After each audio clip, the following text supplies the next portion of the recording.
Hey guys, welcome to my channel. It's your girl Tisha and I'm so happy to be your host once again. In today's video, we'll be delving straight into Baddies West. Here comes the bad luck. Yeah, this is the part that has the baddie, did I say baddie? The biggest / turner fight. Yep. If this is something you're very much interested in, please go ahead to smash the subscribe button if you're new to my channel. And you know what, let's just go straight into the next gossip room.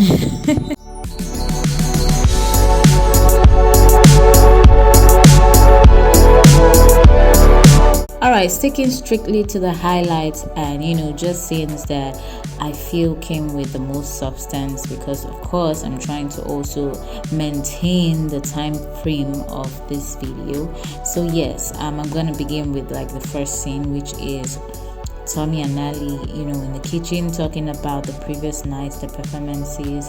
And the reason why I decided to speak on this particular scene is, to basically address something that was revealed by Nally. So according to Nally, at the club in the previous night, they actually kind of stole the show, because a guy was celebrating his birthday, and after the Baddies girls came in, they definitely stole the show with their performances, and basically he was mad about it. So I found that very funny and at the same time pitiable, because I could relate and I understood I could actually relate to him feeling that type of way, but it is what it is. Next scene was, a scene that had Scotty, Stunner, and Miss Cat in a room, and of course, definitely they were still gonna address the previous night's performances. And that was when Miss Cat felt the need to recap the conversation that was had between Stunner and Tommy. And according to Miss Cat, she basically said that at first she was trying to understand what the problem or fault was coming from, but after doing her due diligence and going back to watch the auditions clip, she realized that the fault was from Tommy, because Tommy actually flung the drink. Now, according to Tommy, during Stunner and Tommy's mini chit chat, Tommy kind of denied that, right? So basically Miss Cat was just confirming that Tommy actually did that, right? Now Scotty basically kind of stepped in, asking Stunner if she ever even considered that Tommy probably denied that whole drink situation because she probably was a little bit late. And Stunner responded to that saying that for Tommy to have spoken on stuff she had said during her live session rather, only confirmed that Tommy was very active online, and that spoke a lot, and also made her believe that Tommy also knew exactly what she had done, right? And basically she just went ahead to end that whole conversation, saying that if Tommy wasn't going to be wasn't going to hold herself accountable for her actions, that she definitely wasn't going to roll with that or roll with Tommy. So the next scene is basically a reveal scene, and that was like a scene that had Low, Sky, and Rock. So basically the reveal came from DJ Sky, who was just letting Sean in on what she had done the previous night. Now, according to Sky, she mentioned to Blue that the reason why she boycotted Tommy and decided to push her out, even when she had actually made it known that she wanted her performance last, was very intentional. Now, according to her, in this scene, she basically said that the reason she did that was because obviously Sean had the biggest record, and obviously that automatically made her the last record for the night, or the last performance for the night, right? Now I found this reason a little bit conflicting, because in the previous episode, Lo kind of mentioned that the reason why she had pushed Tommy out before Sean was because she was kind of eager to listen to Tommy, to see what or hear what Tommy was coming out with. Now you see the problem with not really telling the truth. So basically, she said something in the previous episode and said another in this scene or in this episode. So yeah, but I already knew that was like a lie, because like I mentioned in my previous video, immediately I had heard that from Lo during her testimony, and I was like, you know what, that's a freaking lie, because we already know that you and Sean are besties. So like, stop it, like cut it out, cut it with the lies. But yeah, I'm glad that she finally said exactly what it was in this scene.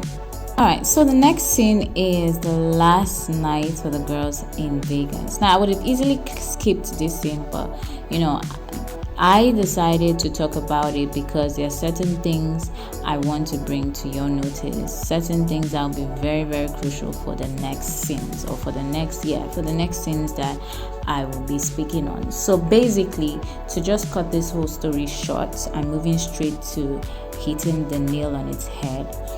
Before these girls went out, they had like some kind of group, gathering and a mini conversation, right, where Nally used that as an opportunity to address the girls and basically let them know that moving forward there wasn't going to be any surprise performances, because in the previous occasion, or in the previous night, right, Lo kind of like surprised the girls with her performance. So basically, she kind of addressed that and just pleaded with the girls to like stick to being professional, and that included ensuring that whenever they have like lined up performances, everybody sticks to that. There was a particular flyer that was posted that had the granny emoji over Tommy's face or picture, and that of course came from the conversation that was previously had between Tommy and Stunner, where Stunner kind of like was throwing jabs at Tommy, calling her grandma and stuff. So that particular flyer that was posted had a lot of engagement on it. When that was kind of brought up in the conversation, Stunner used that as an opportunity to instigate and just like be more petty, right? Now the reason I brought it up is because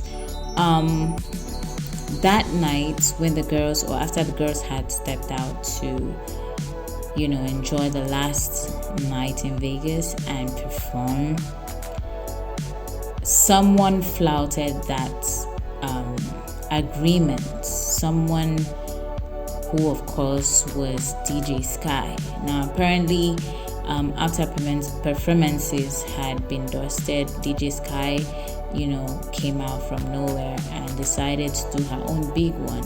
Now this was a little bit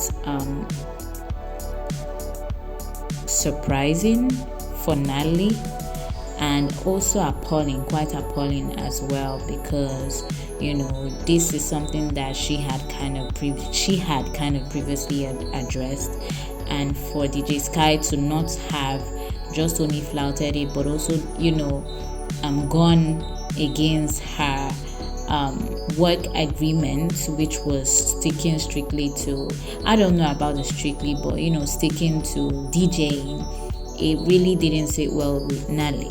And of course, after the whole night was dusted, Nally did have a conversation with her on that, because the next morning, there were two reasons why Nally had kind of like moved to DJ Sky's room to have a conversation with her. It was basically what she had done the previous night, but also on Sean's disappearance, because Nally noticed or got to find out that Sean had left the show. I wouldn't say halfway, but Sean left the show. And yeah, of course, that was because Bruce showed up, and you already know how Sean is around her man. So basically, Sean left the show, and she was nowhere to be found. She didn't come back. And according to Nally, who was basically just venting and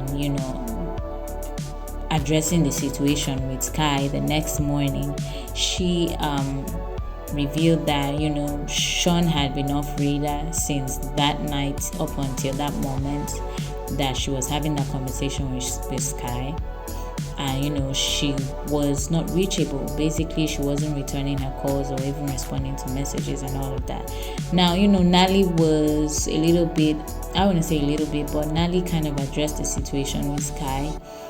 She first of all touched on Sean's disappearance and her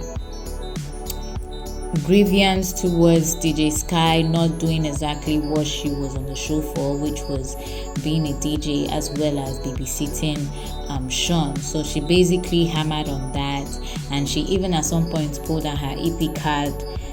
I would see that I saw it as a threat, because at some point she even mentioned to Sky that if she wasn't living up to what she was employed to do, that she might have to ask her to leave the show, right? Basically, she actually said that. So it was that, and then she went on to the whole previous night saga, her flouting the agreement and all of that. Now in Sky's response, she basically tried to pin it on, okay, she basically just tried to compare the situation with Low London, when Low London decided to also do her big one, right, without any prior engagements or information. But I saw that as very, very immature from Sky's part, because Low London did this the previous night, and it was addressed just only, or I wouldn't say the previous night, but 2 nights back, but it was addressed the previous night, right? So for you to still use that as some kind of comparison was really, really unprofessional, if you ask me, and very immature. But yeah, it is what it is. All right, so the last scene is of course a conversation that was had between Biggie and Stunner, which of course was instigated by Miss Cat. If you ask me, I feel like Miss Cat was doing too much, because Biggie had already previously disclosed that she had no business with Stunner. Basically Stunner didn't exist to her. So I feel like Miss Cat it wasn't in Miss Cat's place to instigate some kind of conversation between both women. That that conversation should have been allowed to happen very naturally.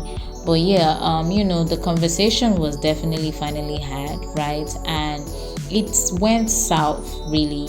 And from my own perspective, I feel like it was a lot of immaturity coming from Stunner, because basically Stunner first of all started out the conversation saying that she felt like there was no need for the conversation, especially since Biggie had already apologized, and Biggie was trying to respond to that. And amidst her response, she basically kind of mentioned to Stunner that she gave an apology, right, for a particular reason, but Stunner never reciprocated. And Stunner responded to that saying that that was because she didn't feel the need to, she didn't see the need to, especially since she didn't do anything to Biggie. And Biggie kind of tried to let her understand that Stunner was just immature, and the reason why she flared up in the bus was because she couldn't take constructive criticism, especially since she was answering a question that was thrown to literally everyone in the bus. So yeah, it was a back and forth between both women.